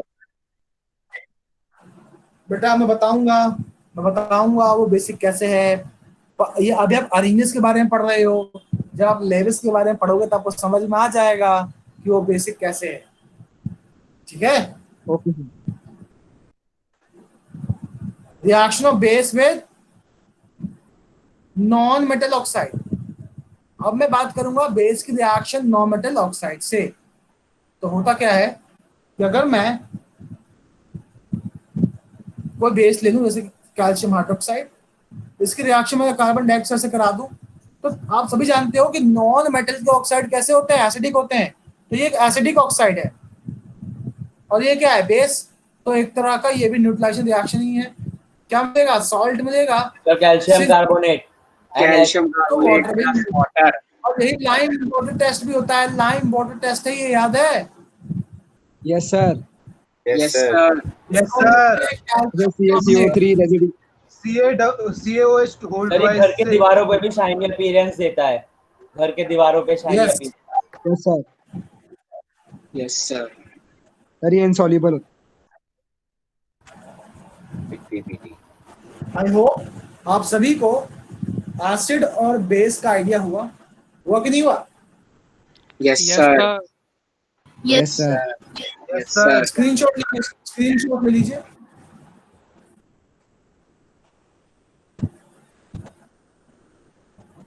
सर एसिड और बेसिस जो कॉन्सेंट्रेटेड वाले होते हैं उनसे भी खतरनाक कुछ हो सकता है। स्ट्रॉन्ग एसिड होते हैं बेटा, खतरनाक होते हैं सारे। उससे खतरनाक उससे ज्यादा स्ट्रॉन्ग एसिड है ना। Yes sir. तो सबसे ज्यादा खतरनाक क्या, जान से मार दे वो खतरनाक है ना। जो जान से हमें मार दे वो खतरनाक हुआ ना। Sir. Yes sir. Sir. Sir. बोलो। सर एक जगह मैंने पढ़ा था कि सर जो एसिड, सल्फ्यूरिक एसिड जैसे एग्जांपल है सर, वो कभी भी 99 या फिर 99% प्योर नहीं हो सकता, वरना सर जिस वो कंटेनर में रखा ही नहीं जा सकता। एग्जैक्टली करोड़ देगा ना, वो रिएक्ट करेगा उससे। स्ट्रॉन्ग जो कॉन्सेंट्रेटेड एसिड्स होते हैं, they are strong oxidizing agent, they can react vigorously with the substance in which you are trying to keep it in. Okay sir, thank you sir. I hope आप सभी को आज की class समझ में आई। Yes sir. Yes sir. Yes sir. Yes sir. Yes sir. Yes sir. Yes sir. Soon you will be getting your DPPs by tomorrow. तो मैं कोशिश करूंगा एसिड और बेस दोनों को। हाँ बोलो सर, हमारे प्रॉपर डाउट क्लासेस होंगे? बिल्कुल होंगे बेटा, डाउट क्लासेस आपके बिल्कुल होंगे, don't worry about that. Okay sir. Sir एक डाउट है। बोलो कौन सर बोल रहा जैसे है आपने ये? सर सौम्या। आप बड़ा सामने बोलो। सर जैसे आपने अभी भी बताया कि CO2 एसिडिक ऑक्साइड है, तो फिर सर मैंने कहीं पढ़ा था कि कार्बन मोनोऑक्साइड जो है सर वो न्यूट्रल है। तो फिर सर वो कैसे न्यूट्रल हो सकती है जब वो भी तो कार्बन के साथ ही तो है ऑक्सीजन, तो सर वो क्यों न्यूट्रल है? बेटा कहीं ना कहीं जो है ना, इनके केमिकल बॉन्डिंग है, जो केमिकल बॉन्डिंग है ना वो रिस्पॉन्सिबल है इनके न्यूट्रल एसिडिक कैरेक्टर के बारे में। अगर मैं बात करूं लेविस एसिड, लेविस बेसिस की, तो ये वो है। लेविस बेस क्या है, जो इलेक्ट्रॉन पेयर दे दे, और लेविस एसिड क्या है, वो है जो इलेक्ट्रॉन पेयर दे दे। लेकिन ये कौन बच्चा जो स्ट्रक्चर बोल रहा है? सर मैं ये कह रहा था कि कार्बन मोनोऑक्साइड का स्ट्रक्चर देखोगे ना, सुनिए, अगर आप कार्बन मोनोऑक्साइड का स्ट्रक्चर देखोगे तो यू विल सी कि वो जो है वो सिग्मा डोनर है, लेकिन पाई एक्सेप्टर भी है। ठीक है, और let me show you structure of carbon monoxide. Sir जो आयोनिक बॉन्ड्स टूटते हैं बेसिस और एसिड्स के रिएक्शन के वाटर के टाइम पे, तो सर उसमें लैटिस एनर्जी का भी कोई रोल होता है? क्या बेटा? सर जो आयनिक बॉन्ड्स आपने बताया कि जो टूटते हैं जब हम एसिड्स और बेसिस को डालते हैं वाटर में, तो सर वहां पे लैटिस एनर्जी का भी कोई रोल होता है? बिल्कुल होता है बेटा, लैटिस एनर्जी तो होगा ना। तो वो भी कंट्रीब्यूट सर एक बार करता वो है हाइड्रेंजिया विग्रस रिएक्शन में।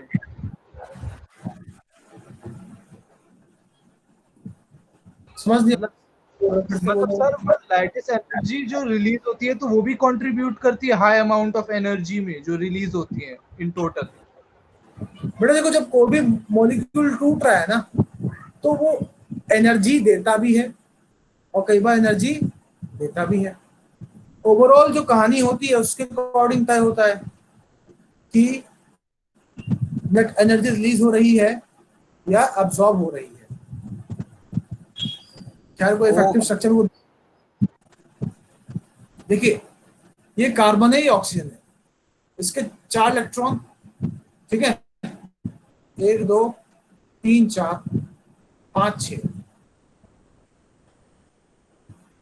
अब ये तो इसका ऑक्टेट पूरा हो गया ऑक्सीजन का, कार्बन का नहीं हुआ है, तो अभी 2 इलेक्ट्रॉन किसको देता है? ये कार्बन को देता है, और इनके बीच में ट्रिपल बॉन्ड एग्जिस्ट करता है, ठीक है। पहली चीज, इसके अंदर कोई मेटल नहीं है। इलेक्ट्रॉन अगर देगा तो कौन देगा? कार्बन देगा ना, कार्बन इलेक्ट्रॉन देगा, ठीक है। Yes sir. मान लो किसी ट्रांजिशन मेटल को दे रहा है, एम को दे रहा है, तो अब आप सभी जानते हैं कि मेटल की इलेक्ट्रॉन डेंसिटी बढ़ जाएगी, तो ये वापस से कार्बन के पाई ऑर्बिटल में इलेक्ट्रॉन देगा, ठीक है। इसलिए ये न्यूट्रल होता है नेचर में। पाई बॉन्डिंग और सिग्मा बॉन्डिंग भूल गया मैं। क्या बेटा? सर ये पाई बॉन्डिंग और सिग्मा बॉन्डिंग भूल गया सर, समझ नहीं आ रहा मेरे को पाई बॉन्डिंग वाला। ये बेटा बेसिकली 11th का टॉपिक है, इसके लिए आपको पूरा केमिकल बॉन्डिंग समझना पड़ेगा। यस सर, वो बीच में रुक गया था मैं केमिकल बॉन्डिंग में, बिकॉज चैप्टर बहुत ज्यादा लंबा जा रहा था और मेरे बुक के बिल्कुल कॉन्सेप्ट के बाहर ही जा रहा था सब कुछ। इट्स ओके, कुछ चीजें ऐसी है जो बताई नहीं जा सकती है, काइंड ऑफ कह सकते हो कि उसके लिए आपको हायर कंसेप्ट का आइडिया होना चाहिए। अभी भी मैंने सीओ मॉलिक्यूल को समझाने के लिए एमओटी डायग्राम यूज नहीं किया है। Yes sir, Lewis dot structure इसे कोऑर्डिनेट बॉन्डिंग भी कहते हैं ना? क्या बोल रहे हो सर? Coordinate bonding. हाँ बेटा, वही कह रहा हूं मैं कि यहाँ पे कोऑर्डिनेट बॉन्डिंग होगी ना, कि कार्बन ने क्या किया, सॉरी ऑक्सीजन ने क्या किया, अपने 2 इलेक्ट्रॉन्स को दे दिए, तो ये जो थर्ड बॉन्ड है ये एक तरह कोऑर्डिनेट बॉन्ड है। लेकिन बॉन्ड बनने के बाद क्या हो जाता है, ये कोवैलेंट बॉन्ड की तरह बिहेव करता है। 3 कोवैलेंट बॉन्ड है यहाँ पे, ठीक है। तो कोवैलेंट बॉन्ड होने के कारण इसमें कोई पोलैरिटी डेवलप नहीं हो रही है, ठीक है, जिसके कारण क्या हो रहा है कि ये न्यूट्रल नेचर शो कर रहा है। सर वो 3 जो फ्लावर मैं बोल रहा था एनसीईआरटी के फर्स्ट पेज पे, हाइड्रेंजिया, जेरेनियम और पेट्यूना। क्या बोला सर? वो जो एनसीईआरटी के फर्स्ट पेज पे 3 इंडिकेटर फ्लावर के नाम थे। मुझे समझ नहीं आया, फिर से बोलो, थोड़ा क्लियर बोलो, मेरे को पता नहीं क्यों दिक्कत आ रही है। सर जो 3 फ्लावर्स थे फर्स्ट पेज ऑफ एनसीईआरटी के पहले पेज पे, जो मैं कह रहा था, हाइड्रेंजिया, जेरेनियम और पेट्यूना। बेटा मैं एनसीईआरटी खोल लेता हूँ, सेकंड चैप्टर है ना? Yes sir, second chapter first page. Yes sir. Saumya, doubt clear हुआ आपका? Yes sir. यस सर, थोड़ा सा और पढ़ेंगे तो यस सर हो जाएगा, थोड़ा सा समझ आ गया। क्या समझ आया आपको? देखो बेटा, सर समझ नहीं देगा। हाँ बोलो बोलो। सर जैसे अभी तक, जैसे ये पाई ऑर्बिटल का मुझे आइडिया नहीं, तो सर और ये m का, तो सर मैं थोड़ा सा रीड करके फिर से मैं I get back to on this. थोड़ा सा मेरे को अभी भी डाउट हो रहा है इसमें। इसको बेटा इस तरह समझने की कोशिश करना कि, एक सेकंड बेटा मैं बुक निकाल रहा हूँ।